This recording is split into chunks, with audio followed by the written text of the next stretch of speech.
Je m'appelle Jean-Jacques Sagot, j'étais très longtemps prof d'EPS, donc j'ai une cinquantaine d'années d'enseignement du mouvement.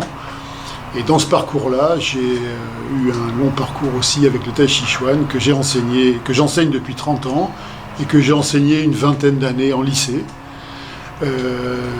avec la particularité d'avoir créé l'option Tai Chi Chuan au baccalauréat, que j'ai quitté depuis que j'ai pris ma retraite.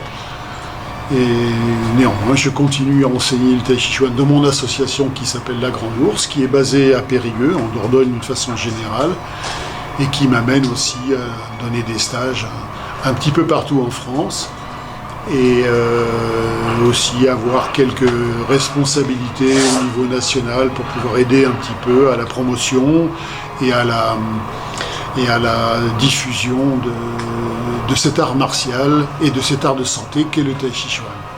Effectivement, l'enseignement de ces pratiques orientales prête un petit peu à certains travers. Bon, aujourd'hui, beaucoup mélangent un peu certaines choses, font un peu de mélange entre philosophie, art de santé, soins, etc. Moi, c'est pas du tout ce que j'essaye de faire.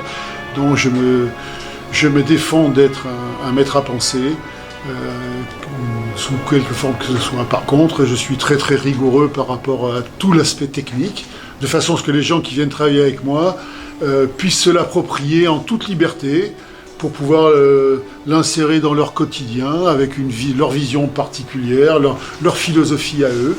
Bon, évidemment, quand on enseigne le Tai Chi, on a comme support la pensée chinoise, mais même là, de ce côté-là, j'en fais pas quelque chose de totalisant. Sur ce parcours-là, j'ai été amené, à la demande de certains, d'écrire des articles, d'écrire des livres, voire même j'ai été visité par les universités. Mais donc le dernier en date, c'est un livre qui traite du style Wu, qui est un style que j'enseigne depuis de nombreuses années et qui a la particularité d'être un petit peu confidentiel. Donc ce livre qui paraît que je présente à Périgueux est un livre qui j'espère fera référence pour pouvoir s'appuyer sur des données historiques précises et très fouillées.